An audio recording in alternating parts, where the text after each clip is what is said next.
Good morning, everybody. How's everybody doing? It is bright and early. I'm going to read from the Celtic Devotional first. Let's see here. Cradle of morning, lap of mercy, I rise from our loving embrace on this spring day. I anoint my soul with the elixir of healing, health of truth, health of nature, health of knowledge. Be upon my lips, my being, my mind. May health-giving peace be about me, delivering my soul from danger, from spring's true light till merciful night. For the gift of this new morning, I give thanks, awakener of the dawn. In dreamful sleep, I am also renewed and ready to enter into your loving embrace. Keep me true to your sweet song. Soul friends and soul's teachers, I call upon you this spring day. The birds are gathering in their nests, tending to their young.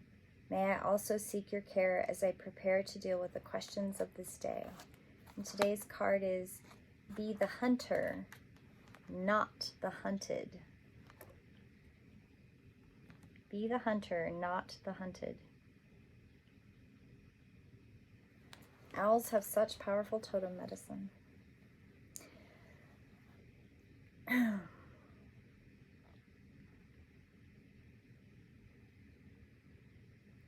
praise the circuit of births by which my life has passed into this existence. Ancestors all, companions and kindred, many, may your souls be free as the seabirds in the wing. May I ever give thanks to the wisdom of every cell of my body. For all who are lonely and without friends, I ask blessings. May the Holy Ones grant the compassion of soul friends to all who are without friendship. This day many rescuers will go into danger to save the lives of people and animals in danger from many other hazards. May the Holy Ones preserve their lives in safekeeping, that rescue be blessedly achieved. May the blessings of the Prince of Elements, the Princess of the Planet, surround me on this glad day. I really love that book. Oh, so we are Be the Hunted. Be the hunter, not the hunted. Be the hunter. Oh. There is a big difference between healthy supportiveness in relationships, which include healthy self-support, and ignoring your own journey out of misplaced guilt, shame, and unworthiness, or the belief that the needs of others are more important than your own. That is not compromise. That is an unhealthy, and being neglectful of yourself. You are being asked to see through assumptions, expectations, tantrums, or manipulations that may be put by yourself or others. You can only sidestep, change your response, or choose to release that which you can recognize. You are capable of seeing the truth, outsmarting old patterns, responding more creatively to new things, and improving relationships. You don't have to be drawn into the dramas of others or suffering of repetitive struggles. You can become still and intent with a willingness to see the truth. In doing so, you will be open to being shown another way through inner wisdom of your heart or a flash of insight from the great universal mind that penetrates your awareness. This oracle also brings you particular guidance that there is a message coming your way. Sit with your heart, take your time. Even if there's a deadline for your answer, you will be able to bend and stretch time. In your relaxation, you can feel for what truth is in the situation at hand and respond appropriately. The more honest your response without the need to be aggressive or apologetic, the more energy you will be unleashing from unhealthy patterns in the fresh new course of your life. This is a powerful time for you, no matter how seemingly small or how apparently dramatic events around you appear to be. Know that you are stepping into a new phase of empowerment. Mother Nature offers you the wisdom medicine of the owl, the ability to hear what is not spoken and see what is hidden in darkness. Trust what you feel beyond appearances. The power and magic of Owl is working with you, and Mother Earth is by your side, assisting you in navigating the current life transition into a new way of being. And this is the prayer. I am willing to accurately perceive the truth in whatever life situation is now helpful for my spiritual growth and creative awakening. I feel empowered to commit myself and my path without fear of holding back. I receive this vision through unconditional love. So blessed be. I am willing to accurately perceive the truth in whatever life situation is now helpful for my spiritual growth and creative awakening. I feel empowered to commit myself and to my path without fear of holding back. I receive this vision through unconditional love. Blessed be. I think that the title and the meaning are a little disjunctive, but yet have a lot of power. So I think the key question is, there's a big difference between healthy, supportive relationships, which include self-support, and ignoring your journey out of misplaced guilt, shame, unworthiness, and belief that the needs of others are more important than your own. I think that I really relate to this one in so many ways.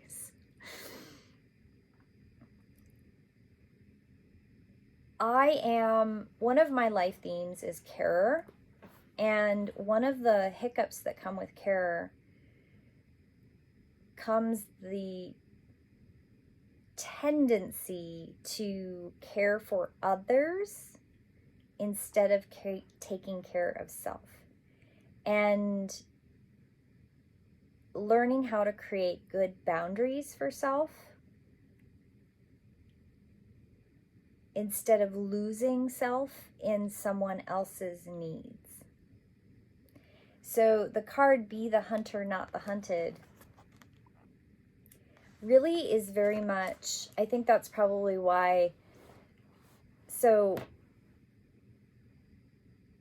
I'm one of those odd entities that has 3 life themes. Most people have 2. I don't know why. I don't know why I would have chosen that. That seems like an awful thing for me to do to myself. But I know that one of my primary animal entity helpers is the owl, and it's the great snowy owl. And the owl is very much about being able to see light in darkness, being able to recognize right amidst what seems to be darkness. And this card talks about being the hunter instead of the hunted. And I think one of the biggest lessons that I've learned that I try to share with people is that to be a carer, to be someone who cares and helps other people, and there are several different kinds of care life themes, but they all have kind of a similar underlying theme, and that is that you have to take care of yourself to be able to take care of other people. You have to be willing to work through your own shadows and your own darkness and your own feelings of inadequacy and shame and fear and perfection and guilt and whatever, all those fear-based manifested emotions. Those all have to be worked through by you, the individual, the person, first, to be able to care for other people efficiently, effectively, with non-judgment, with grace, with love, with acceptance, with compassion. You really can't care for other people until you've walked through that shadow. You've walked through that darkness of all those miasma of emotions and gleaned as much as you can from those lessons to be able to care for other people in the complexity of how we manifest in this world. To be the hunter, you have to have worked through not being hunted, and hunted in I think of as also haunted by your own emotions, by your own lessons, by your own journey. You have to work through the shadow into the light on your own path and in your own journey. Excuse me. And that's not easy. That's not easy at all. God, words, it sounds easy, but they're so slippery, and it's not easy. And I have an owl in my cup, and I have owls in my embroidery up above. I really like owls. Owls are, well, the owl has been very present in my life for a very long time. I remember thinking that the owl was probably one of the most magically mysterious animals, because biologically they can turn and see so much around them. They hunt at night in darkness. Many. There are daytime owls too. So there are owls that actually hunt in the daytime. There are ground owls who live in the ground. There are owls that live in trees. The owl energy is very transformative because they appear to be mysterious and thrive at night, but in reality, they bring much change and awareness and light into any situation. And when you're someone who cares about people, and if a life theme is about caring, that life theme bubbles up with conflict and being often. Many carer life themes struggle with being taken advantage of and being emotionally abused or physically abused. Or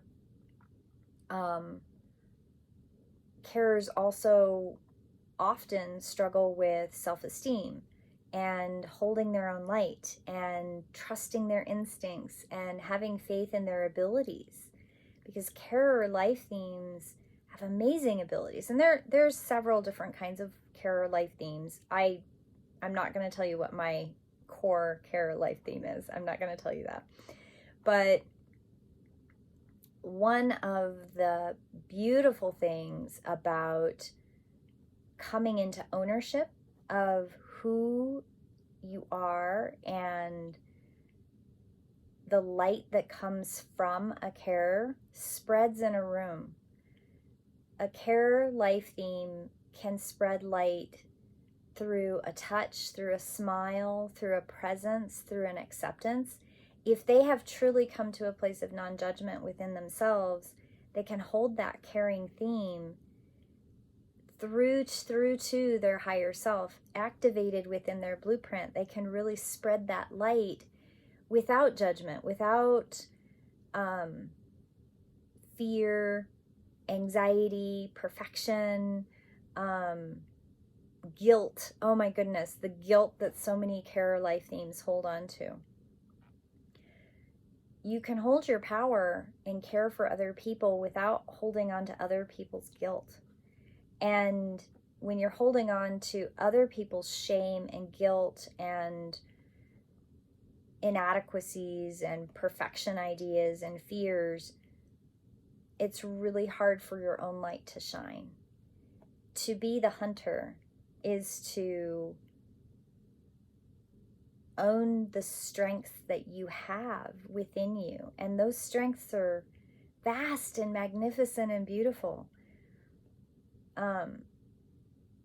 As a teacher, it took me, I've always taught. I've always been the teacher. I've known that, gosh, I remember playing school as a kid. I remember that was like my favorite childhood game, was the pretend of playing school. I loved learning and I loved sharing what I learned. But what comes with that is also shame and guilt and feelings of deep inadequacy. My father my papa was an amazing human being, is an amazing human being. He's not dead. Is an amazing human being. And I used to envy, the envy that he was a walking, talking encyclopedia. He could answer any question, any topic. And it took me a long time to come to a place that I realized that learning is lifelong, and the shame and the guilt that came from what I thought was not being smart enough was actually just the guilt and shame that I had absorbed from other people that didn't belong to me. And that all I needed to do was keep learning, keep researching, keep asking good questions, keep striving to fill my bucket with more and more information that was useful to me. I don't have to be the walking, talking encyclopedia about everything. I could care less about the internal workings of a Chinook helicopter. I could care less. But I really love to understand where do fibers come from, and all the different variations of color and dyeing and weaving techniques. Oh, those things fascinate me. And that's okay. To be the hunter, not the hunted, means that you have hunted down all of the shadows within yourself, the inadequacies, the fears, all of those emotions that are based in fear, and you have forgiven yourself. I have had to work, and I still work on those things: shame, guilt, fear, regret, all those things. I work on these things all of the time. I am not perfect, and I will work on these till the day I die, because I recognize that all of those emotions need to be transmuted into love. I need to forgive and love myself and transmute to become the hunter. I need to work through my own darkness and the things that hold me back so that I can be my own hunter. And that hunter gives compassion and grace and acceptance to all that are around me, and I accept my role and I accept my place in what I chose to manifest in this life. And that's the thing. I can accept that role and it not limit me. People think of accepting their role in life as a limitation because they couch it in fear and they wrap it in a burrito of anxiety and worry and perfection. Those things don't belong. Those things don't belong. When you accept your place, you accept that you're a light being and you have infinite possibilities and choices written into your blueprint. You write your blueprint. You write your goals. You give yourself the framework of life themes and vibrational frequency and gifts, and you write in all these magnificent choices. You write in the choice to work on past life karmic wheel stuff, or you choose to be somebody here to help other people work on theirs. You're not trapped. You are not trapped. No one is trapped. We are all potentially the hunter.